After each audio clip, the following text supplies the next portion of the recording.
درخت بھی آپ سے محبت کرنے والے، کائنات کا ذرہ ذرہ آپ سے محبت کرنے والے تو تھے ہی، ذرا کائنات کو پیدا کرنے والے رب سے بھی سوال کریں، یا اللہ تو اپنے محبوب سے کتنی محبت کرتا ہے؟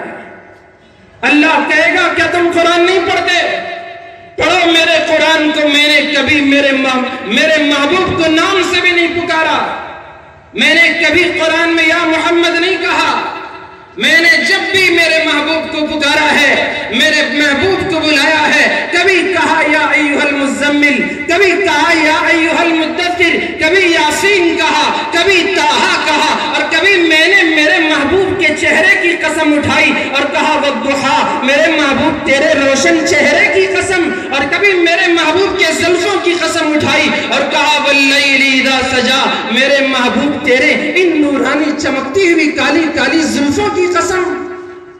پڑھو میرا قرآن تمہیں سمجھ میں آئے گا میں نے میرے محبوب سے کتنا محبت کیا ہے۔ اللہ نے قرآن میں کہا اعوذ باللہ من الشیطان الرجیم ان اللہ وملائکتہ یصلون علی النبی یا ایھا الذین آمنوا صلوا علیہ وسلموا تسلیما اللہم صل وسلم وبارک علی سیدنا محمد وعلی آلہ وصحبہ الاکرمین۔ اللہ فرماتے ہیں لیکن قرآن پاک میں جہاں کہیں بھی اللہ نے ایمان والوں سے خطاب کیا، شروع میں آیت کی آیا یا ایھا الذین آمنوا، یا ایھا الذین آمنوا هل ادلکم علی تجارہ، یا ایھا الذین آمنوا قوا انفسکم واہلیکم نارا۔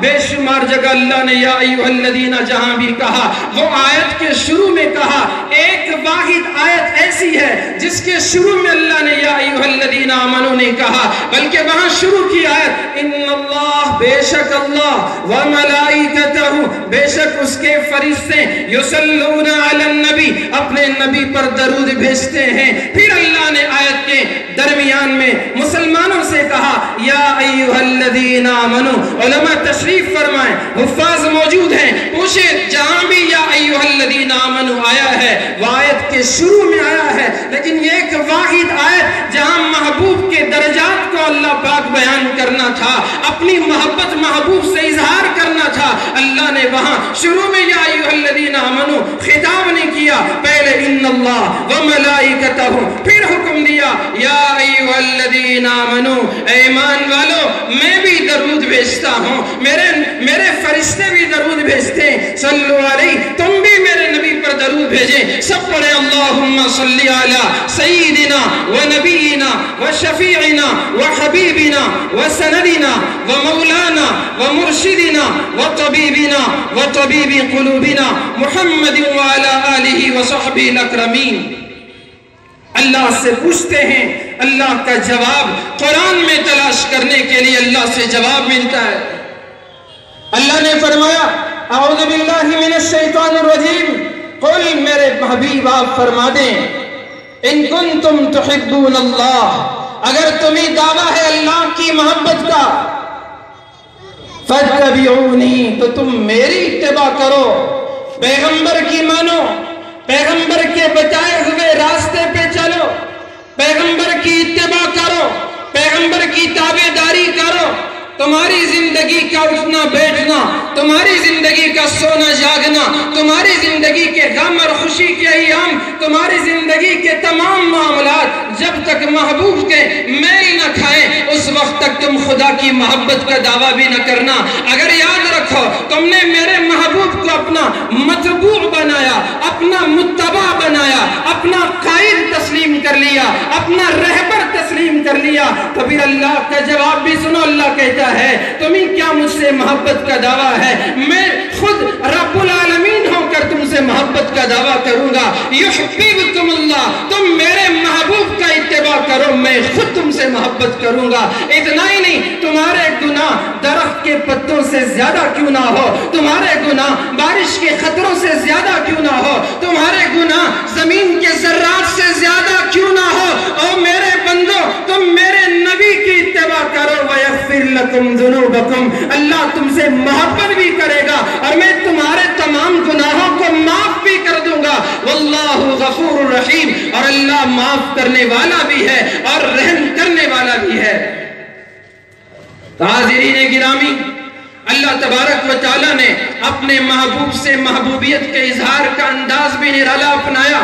جس کسی شخص کا جس کسی چیز کا تعلق اور نسبت رسول کریم صلی اللہ علیہ وسلم سے ہو جاتی ہے، اللہ نے اپنے محبوب کی نسبت کی برکت سے ان کو بھی اللہ نے محبوب سے عرض کرنا یہ ہے، صحابہ سے پوچھو ان کی محبت کا یہ انداز ہے. ذرا اللہ سے ہم نے تھوڑا سا ذکر کیا، اللہ نے کہا قرآن پڑھو میری محبت کا اندازہ تمہیں ہو جائے گا. یہ وہ ہستی ہے جس کی بھی اس سے نسبت ہو گئی، جس جگہ سے اس کی نسبت ہو گئی وہ جگہ جگہوں کی سردار بن جاتی ہے. جو کتاب میں نے اسے دی وہ تمام کتابوں کی سردار بن جاتی ہے. جو زمانہ میں نے اسے دیا وہ تمام زمانوں کا سردار بن جاتی ہے. اور جو صحابہ ساتھی میں نے اسے دیا تمام صحابہ انبیاء کے ساتھیوں کے وہ سردار بن جاتے ہیں. ایسا میں نے ان سے محبت کیا ہے. ذرا اب ہم اپنے آپ سے سوالیں، کیا ہم بھی اللہ کے رسول علیہ السلام سے محبت کرنے والے ہیں؟ اگر میرے بھائیوں یہ سوال روز محشر ہم سے ہو جائے تو کیا ہمارا جواب ان ڈیجوں سے ہوگا؟ کیا ہمارا جواب ان میوزکوں سے ہوگا؟ کیا ہمارا جواب ان موسیقی کے آلوں سے ہوگا؟ اللہ کے نبی علیہ السلام نے ارشاد فرمایا، خدا کی قسم نبی نے ہی ارشاد فرمایا ہے. آپ نے ارشاد فرمایا میں دنیا میں آیا اور مجھے مبعوث اس لیے کیا گیا تاکہ میں ان موسیقی کے آلات کو توڑ کر ختم کر دوں.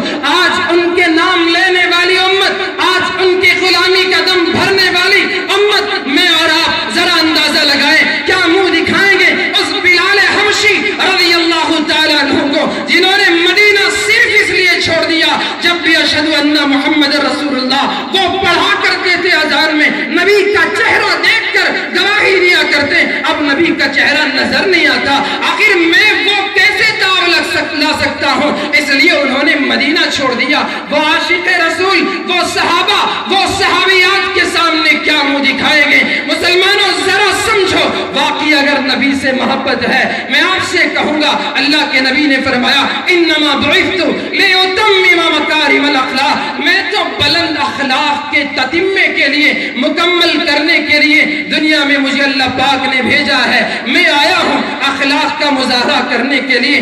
ابھی کنڑا کے مقرر نے ہمارے سامنے کہا وہ اخلاق تھے، وہ کردار تھے، اور وہ اسلام کا وہ وسیع ظرفی نظریات تھے جسے دیکھ کر غیروں نے اسلام قبول کیا. مجھے بھی یقین ہے ہمارے آبا و اجداد میں سے جنہوں نے اسلام قبول کیا تلوار کی اور کسی زور پر نہیں بلکہ وہ اسلام کے کردار اور نبی علیہ السلام کے ماننے والوں کے اخلاق کو دیکھ کر اسلام قبول کیا تھا. مسلمانوں اگر ہمارے اخلاق پھر سے سدھر جائیں، پھر سے سمجھ جائے، ہمارا تاجر ناپ تول میں کمی نہ کرے، ہمارا ملازم وقت میں ڈنڈی نہ مارے، ہمارا کام کرنے والا برابر پوری نیت سے کام کرے، اور وہ معاملہ جو اللہ کے نبی نے سکھایا تھا پھر سے آ جائے. خدا کی قسم کون سی طاقت ہے جو مسلمان کی طرف انگلی کا آنکھ ملا کے بات کر سکیں؟ اصل ہم کمزور ہیں، ہمارے اخلاق اور کردار گر چکے ہیں. اس لیے گزارش ہے کہ ہم اپنے اخلاق کو بنائیں، ہم اپنے کردار کو بنائیں اور پیغام دیں. کتنا اچھا ہوتا آج کا یہ جلوس انجمن اسلامیہ کی ہدایات کے مطابق درود پاک کا نذرانہ رسول پاک علیہ السلام کی خدمت میں پیش کرتا ہوا جاتا. برادران وطن دیکھتے، سلام کرتے، اور پتہ نہیں کتنے صرف اس جلوس کے منظر کو دیکھ کر کلمہ پڑھ کر مسلمان ہو جاتے تھے. خدا کی قسم نبی کی چال چلنے والے کو دیکھ کر بھی لوگ کلمہ پڑھتے ہیں. اللہ کرے کہ اللہ تبارک و تعالیٰ یہ باتیں ہم سب کو سمجھنے کی توفیق عطا فرمائے. اللہ تبارک و تعالیٰ پیغمبر علیہ السلام کی عظمت اور آپ کے مقام اور مرتبے کو ہم تمام کو پہچاننے کی توفیق عطا فرمائے. سچا نبی کا عاشق اللہ پاک ہم سب کو بننے کی توفیق عطا فرمائے. آمین ثم آمین. آخر میں تمام ہی انجمن کے ذمہ داران کا اور آپ سب کا ممنون و مشکور ہوں کہ آپ نے مجھے اس زرین بہترین سنہری موقع پر کچھ بولنے کے لیے موقع عنایت فرمایا، اور اتنی دیر سے چند لمحوں سے میری کچھ بے جوڑ باتوں کو آپ نے سننا برداشت کیا. اللہ تبارک و تعالیٰ آپ کے آنے کو، سننے کو اور اس ناچیز کے کہنے کو بے انتہا قبول فرمائے. آمین ثم آمین. وآخر دعوانا ان الحمدللہ رب العالمین.